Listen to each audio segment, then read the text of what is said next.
Hello, viewers. Thank you for joining us. My name is Kalumbu Nyikosa-Kearns. I'm the head of corporate communications at Access Bank Zambia. Welcome to this edition of the W Conversations, where we discuss all aspects that affect women. This is under the W initiative. What we want to do through the W initiative is to empower, connect, and inspire all the ladies out there. Thank you so much for joining us.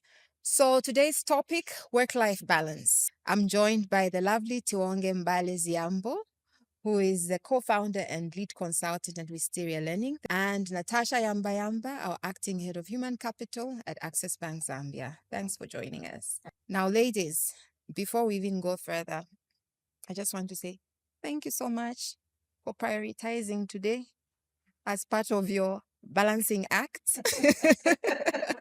You're very welcome. Thanks for making. You're welcome. It's a tough day. Thank you so much for making time.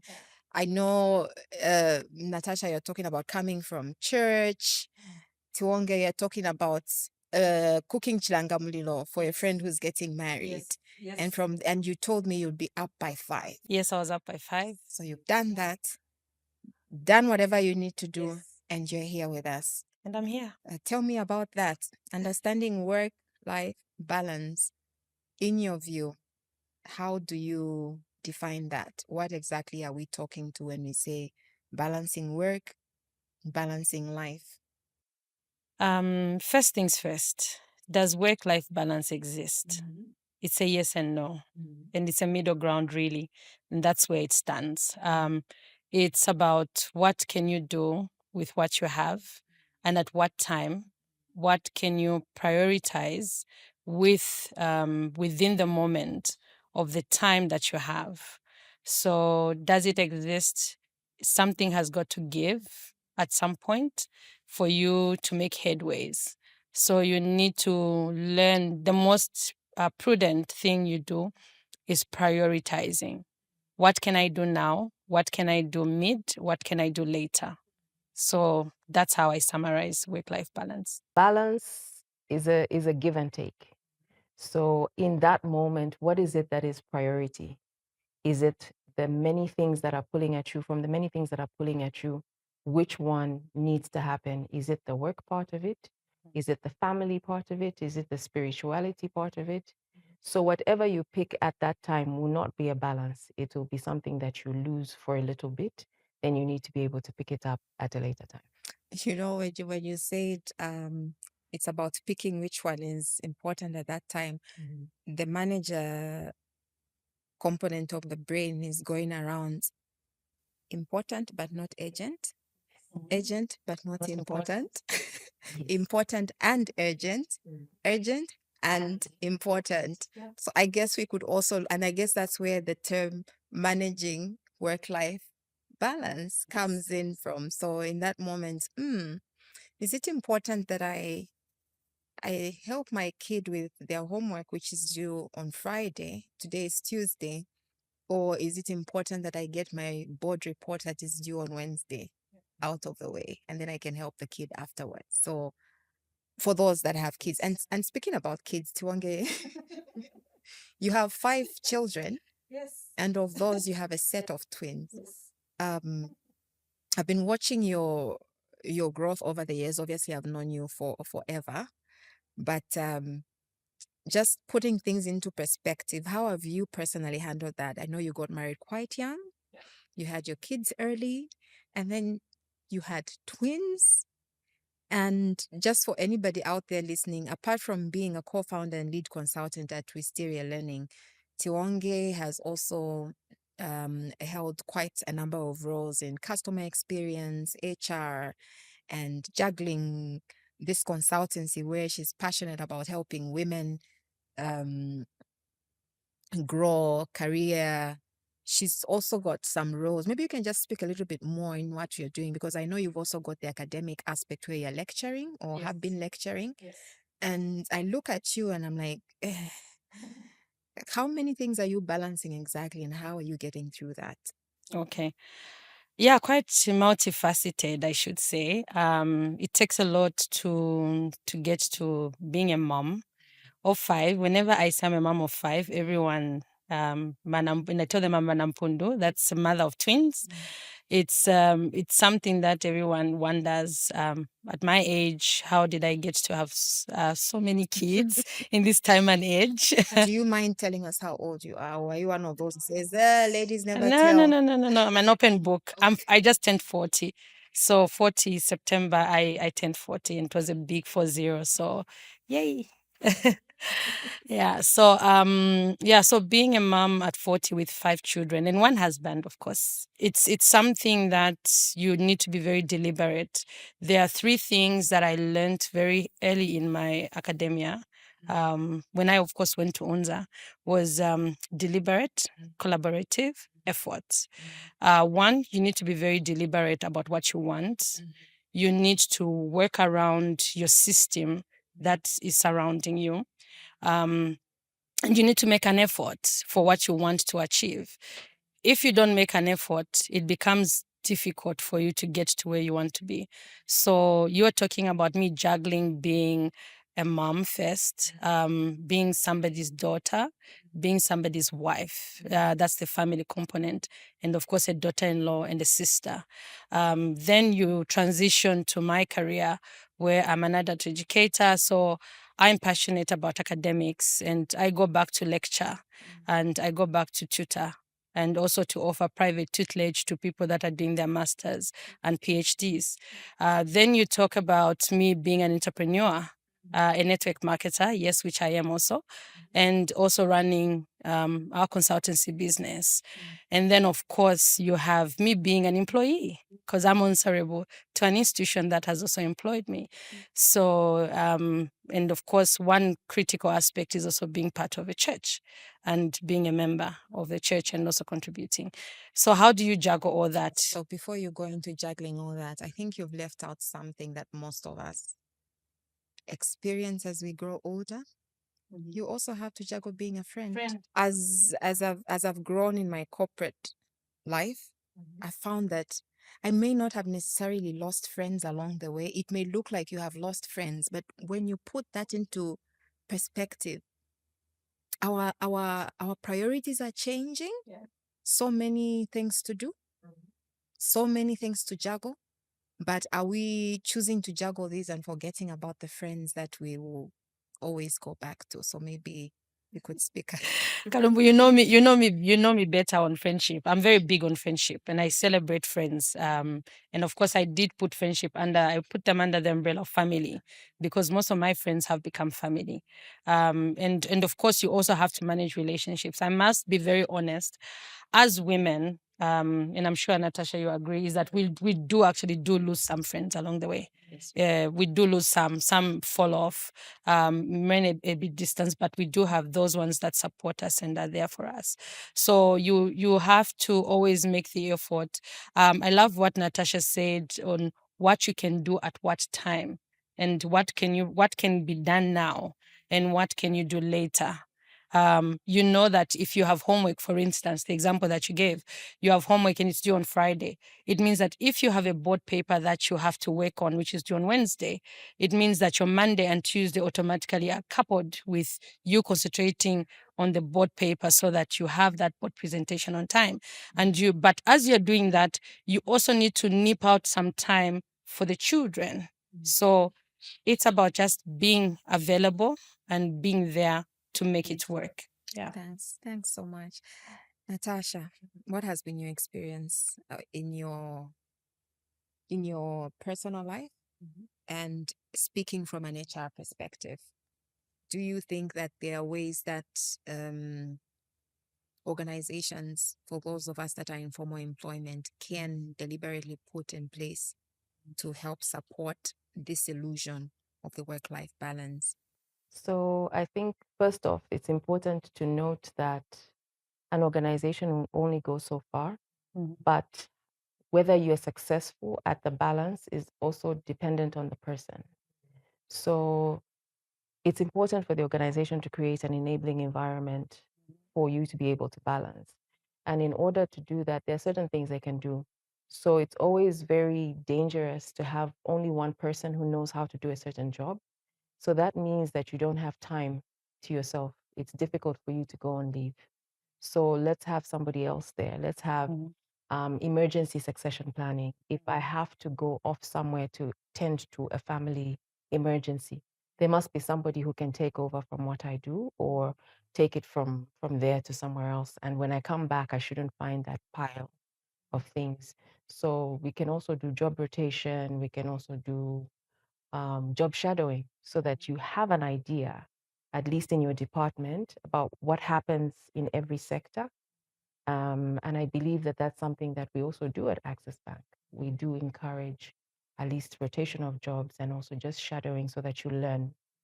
This gives us a chance to be able to take care of the other part, which is not in the office, the other part of your life. So you can go away and rest. You can have a leave where people don't call you. It may seem like an illusion, but it's actually possible. And allow me to add to what Natasha says. So from the HR perspective, in our Zambian context, people solemnly become agitated with issues of succession planning. There's always the feeling of this one is going to take over my job. There's always this job insecurity. And really, my plight to everyone, be it male or female, is that if you have talented people within your team, mentor them. John C. Maxwell says, everything starts and it falls on leadership. It starts and ends with leadership. It falls on leadership. And why is that so? As a leader, are you someone that can pour into your team? Are you someone that can mentor? You can coach your team? You know, are you someone that can hold someone's hand and say, look, this is the work that I do. Come, let me show you. There are very few people within our Zambian context, and this is why you find that attrition rate is high. People get tired. People get non-communicable diseases because they're carrying so much and they cannot let that steam off by giving it to the team. You know, so that's a very critical aspect, especially on succession planning. Okay, so I know you spoke about mentorship. So I think that covers my next question, which was going to say, what role do support systems like mentorship programs or employee resource groups play in helping women achieve work-life balance? But then, Natasha, how do you envisage a scenario where the organization develops a culture of encouraging open discussions about work-life balance? It's important that the people that are affected are in the forefront giving the solutions, because sometimes you have the person who's thinking about this, how do we make the workplace enabling in terms of work-life balance?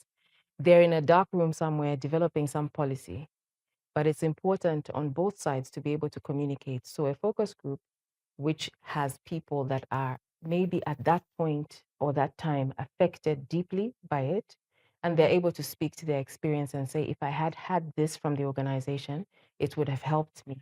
Then the organization takes that into consideration when coming up with policy and procedure, and that then changes the culture. So, ladies, let's talk about flexibility and remote working. I know during COVID, most of us had this experience. How can we be more intentional in deliberately calling out some of these aspects around remote working? Do I constantly need to see my colleague in the office for me to determine they're working? I don't know who's going to pick that up, or maybe you can both speak to it from your. One of the key aspects we have in HR is employee relations. And under employee relations, you need to take care of your employees.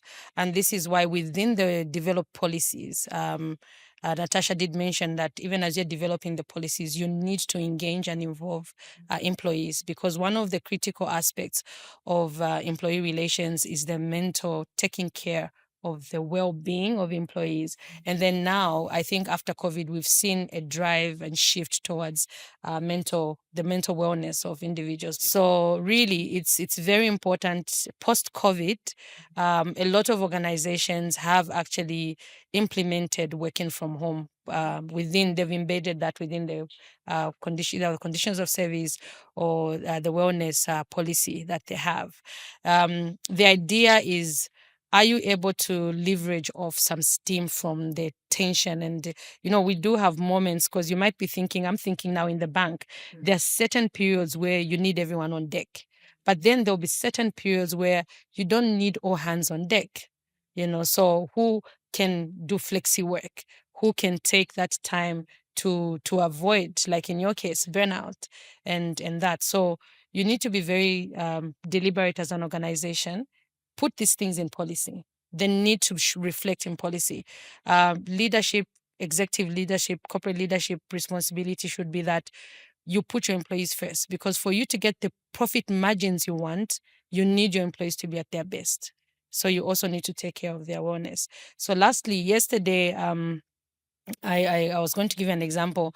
One of my friends, I visited one of my friends, and she said, I'm more productive when I'm at home than actually when I'm in the office. She's an accountant, and she says the number of accounts that I've reviewed and actually I'm able to post compared to when I'm at the office, I've actually I do much better, And I said, what is different? She says the environment changes. I'm not in a space where I'm thinking I need to please this one. I need to do this to get this one's attention. But I'm in a space where I can work and just make sure that I do my best. So these are some of the conversations that we need to have when we do even employee evaluations on how are we as an organization encouraging and helping you to manage yourself in terms of your mental well-being. A lot of things need to change for us to be able to do remote working or flexi working effectively. So between yourself and your manager, you need to agree. What is it that you want from me? Is it the output? What you've asked for? Have I given it to you? Or is it appearing online? Because you can move your mouse and it's green on Teams, but you're really not doing anything.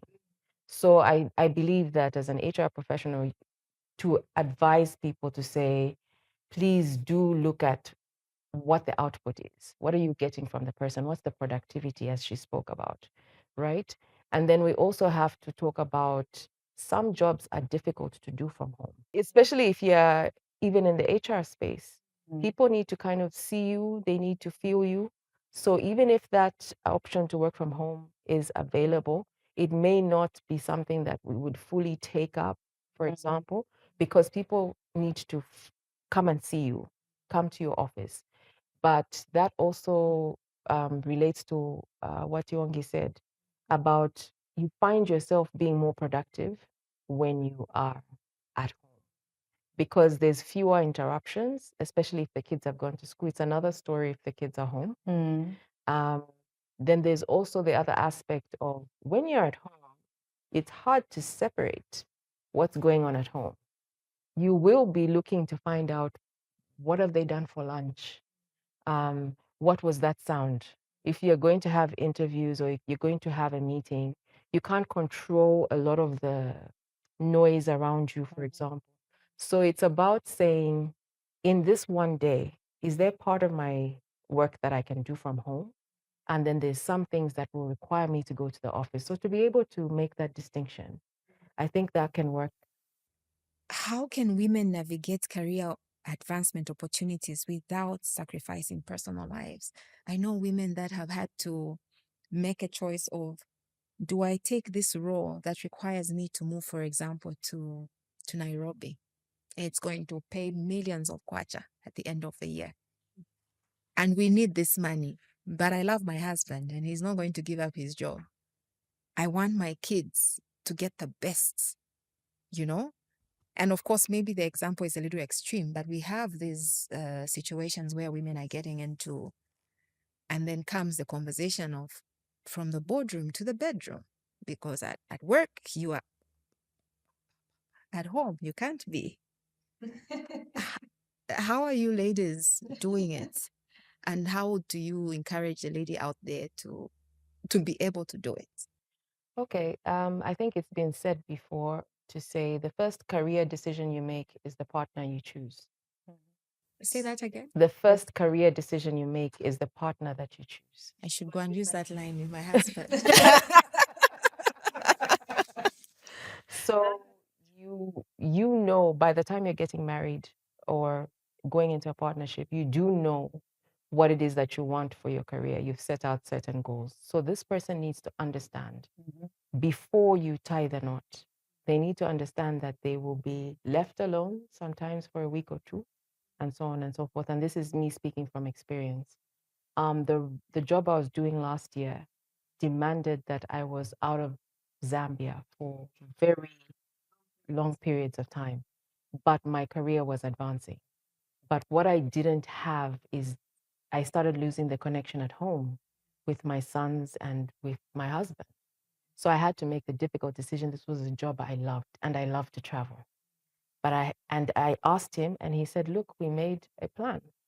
So even if you need to move to another country, we're coming with you."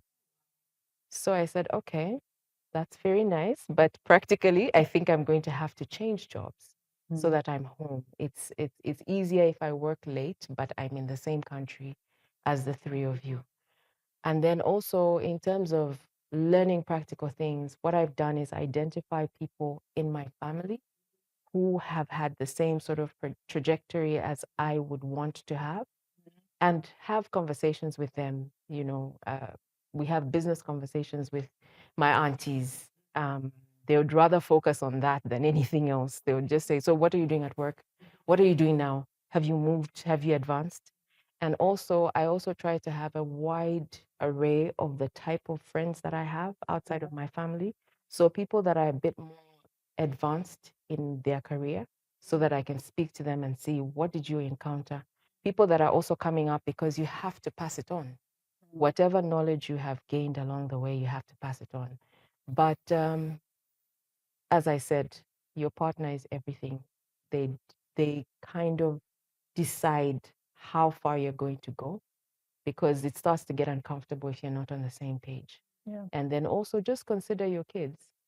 If you do have kids, ask them, are you having enough time with mommy? That is feedback for you, and you try to see how you can make, even if it's weekends. Yes. So you spoke a lot about your partner. What strategies are you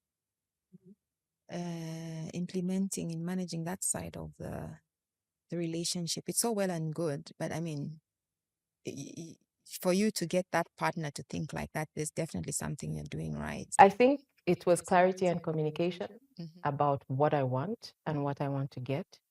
And it's also what he wants. What's important to him is to have a happy wife. She's happy if she's good in her career, if she's advancing. So he's told himself that I will be her support. And he also has a very, very demanding job. There's times in the week where we both get home, we go to our workstations, and we're just like, "Oh, how was your day? It was good. You? Yeah, it was good too." But we understand. So what we make a point of doing is communicate during the day, because when we get home, we'll be tired or we'll be working. So between the two of you, you develop strategies to say, how can we still connect despite our careers demanding everything of us? How can we carve out that time on the weekend when there's everything happening? There's soccer, there's church, there's events. But there's one time I instituted a no phones in the house. So we'd all sit around, even with the boys, and just talk. How was your day? So connect that. And the way the people would be rushing to get their phone out, in my head, I was like, it's okay. Chief, Because you've done something. it's developing strategies Do you have together. help at home? Or are you one of those ladies that are doing it on their own? Like, I have help. I don't have a family member living with us, but that's because my husband, again, has chosen to be quite involved. So even when I travel, nobody comes in to help him. He says he'll manage. So he'll do homework. He'll make sure the guys have eaten. I'm a boy mom, so the guys the guys have eaten, and so on and so forth. They'll call you rarely because they can never find things. So they'll call you and say, yeah. But yes, and also sensitizing the help that I do have. She commutes, and she's been with us since my firstborn was born. So Wow. yes, she's been with us for 13 years. And we were very lucky in that the house we live in is 10 minutes away from her house. Oh, So yes, so she can get there as early as we need her. She okay. can stay as late as, and then I can drive her home. And also, I just made the bold step to say, is there something we can do for her, like you were saying? So she went to cooking school. Yeah. And she's learned that as a skill. She's able to help herself in terms of baking cakes and things like that. But we've also benefited in the house. It means when I'm not able to cook, she can cook to almost the same quality that I would have done it at. So. Thank you so much. Any last word? 30 seconds. Yeah. Guess I have a lot to say because I teach. But the bottom line is deliberate, collaborative effort. Be deliberate about what you want. Ensure that you surround yourself with people, your spouse, your friends, your family, colleagues that can support you, and make the effort. It's one thing to plan and want to do all these things. I think, like Natasha said, even if you have that plan, that PowerPoint, and you have it off planned out, if you don't take the step to do it, it won't get done. You're more in control than you actually think you are. So there's many aspects of your life that you can actually control. It depends on what you want, what's priority at that point in time. And it also takes you being intentional and deliberate, identifying people that can help you to actually do some of the things that you want to do. Planning never fails, though. Planning never fails. I think the conversation for me really in closing would be my key takeout. And I'm going to say this with a lot of confidence. I can't be everything to everyone at the same time. I'm going to be your head of brand and comms at some point. The next point, I'm going to be Siobhan and Sean's mommy. Another time, I will be Andrew's wife. But then I think Andrew also has to understand that right now, I'm having this recording. I'm not going to be Mrs. I am going to be a woman that is there for the women out there, having conversations to help other women, you know? So we need to really juggle that and somewhere in between find the balance that we are all looking for, chasing after. Be what you need to be in that moment. Yeah. Thank you so much, ladies. This has been fun. This has been exciting. I hope the ladies out there, the men that have had time to listen and join in on the conversation, thank you so much. This is the W Conversations under the W Initiative, Access Bank's banking proposition for women, where we connect, inspire, and empower women out there. Thank you for listening. Please like and share this video. And join the community. You can also follow us on Facebook, the W Community Zambia. And this post is also going to be shared on our Facebook pages for Access Bank Zambia as well as YouTube. Thank you for joining us. And remember, you will find that balance somewhere in between. Thank you so much.